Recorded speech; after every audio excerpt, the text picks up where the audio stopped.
अगर आप कल अफगान को बोल दोगे ना कि तुम लड़ाई मत करो, अफगानिस्तान में अगर 5 साल 10 साल अमन हो गया तो वो तो बोल देगा, वो तो बोल देगा आपसे कि अभी भी हम तो बेरोजगार हो गए।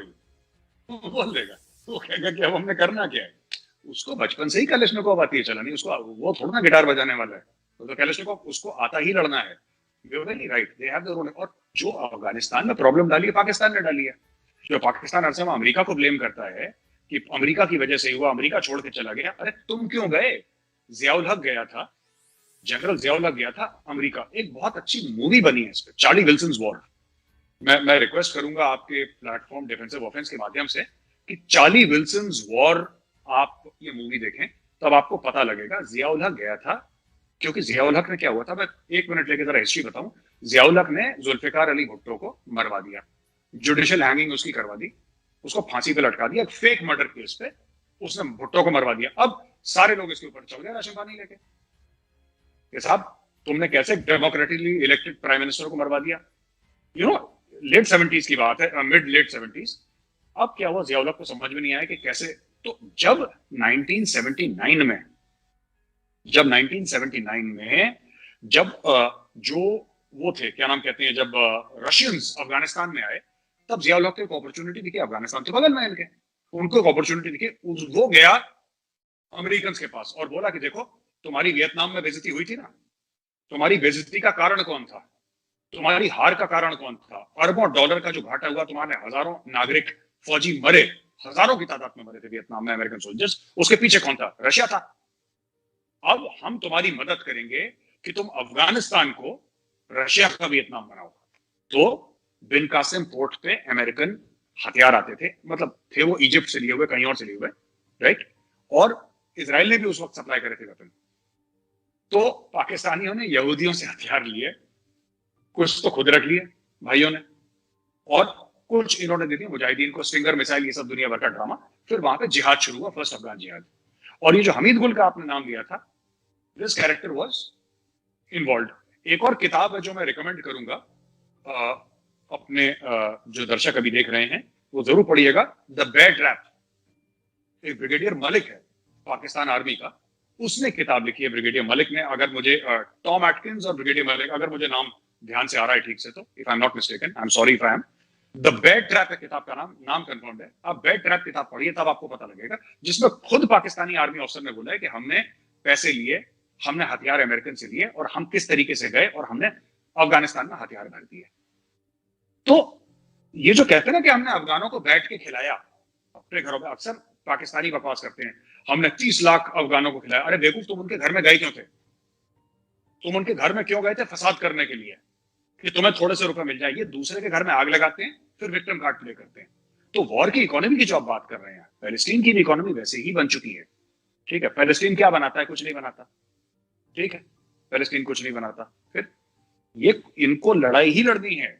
और पाकिस्तान ऐसी ही, जैसे गिद्ध होता है ना वैभव, गिद्ध है, जहां पे गिद्ध को मौत दिखती है, गिद्ध मंडराना शुरू कर देता है। क्योंकि गिद्ध में इतनी हिम्मत नहीं है कि लड़के किसी को मार दे और फिर उसका गोश्त खाए, उसकी बोटियां नोचे।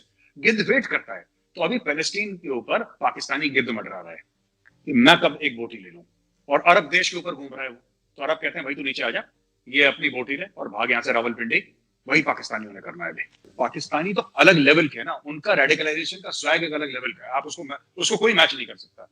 ठीक है, उनके तो लोग फट फट जाएंगे ना आरडीएक्स लगा के किसी भी वक्त। पाकिस्तानी कैन गो फ्रॉम, जिसको कहते हैं ना कि सॉलिड टू गैस, बिना passing through the liquid stage, solid to gas हो जाता है पाकिस्तानी, इमीडिएटली एक्सप्लोड कर जाता है।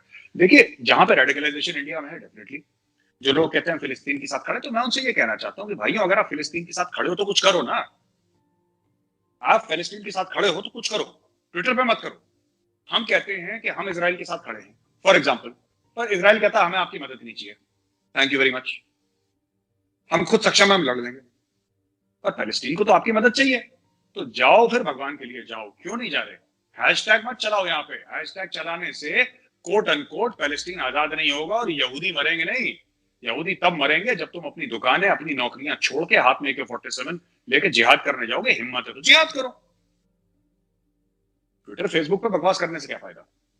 ठीक है, क्या फायदा, जाओ ना, इतनी हिम्मत है तो। ये सब कुछ नहीं, ये मौसमी है। यही लोग कुछ दिन पहले किसानों के लिए रो रहे थे, फिर ये कोरोना वायरस के लिए रोने लगे, अब इनको पैलेस्टीन मिल गया।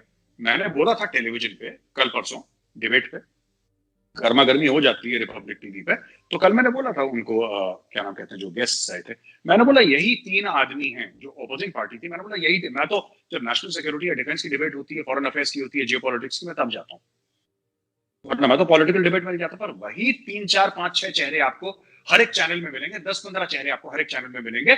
वही कोरोना वायरस के भी एक्सपर्ट हैं, वही किसान आंदोलन के भी एक्सपर्ट हैं, ठीक है, वही आपके शाहीन बाग के ह्यूमन राइट्स के भी एक्सपर्ट हैं, अब वही लोग पैलेस्टीन के भी एक्सपर्ट हो गए।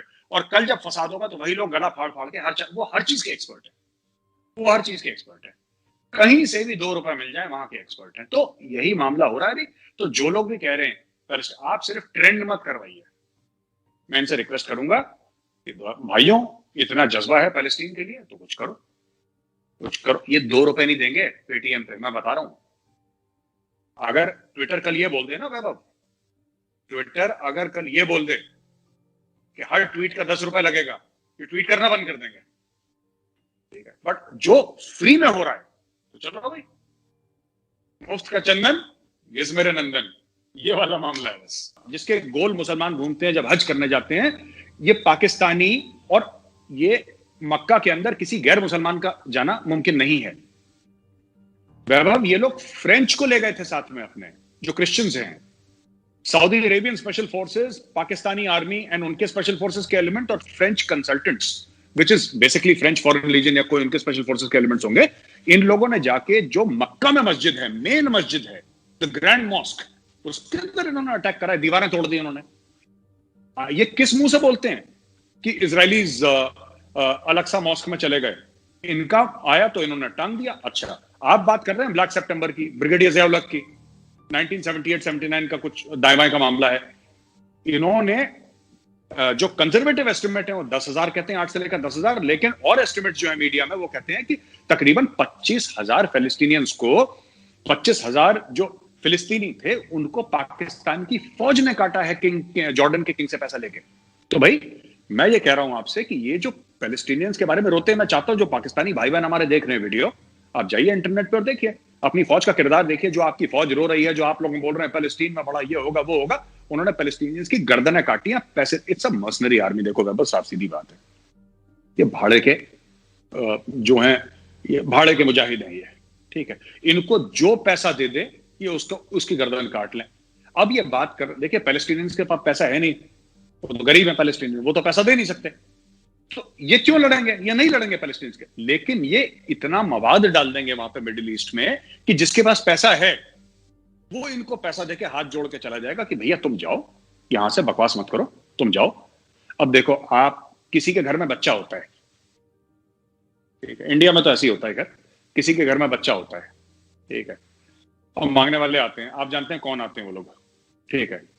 अब वो इतना ढोल पीटते हैं, इतनी हाय तौबा करते हैं, आप कहते हैं लो यार 1,000 रुपए, वो कह रहे हैं हम तो 50,000 रुपए लेंगे, आप फिर मोल भाव करके कहते हैं ठीक है यार ये 15 20 21,000 लो, जाओ तुम, ठीक है। और जिनकी मैं बात कर रहा हूं उन लोगों से कोई पंगा नहीं लेता, राइट, नोबडी टेक्स एनी पंगा with them. Pakistan army is just like that. इनके साथ कोई पंगा इसलिए नहीं लेना चाहता क्योंकि कब नहीं पता कब क्या उठा दें, क्या कर दें ये लोग, नोबडी नोज। सो लोग हाथ जोड़ के इनसे दूर ही रहते हैं, भैया तुम अपने पैसे लो और तुम जाओ।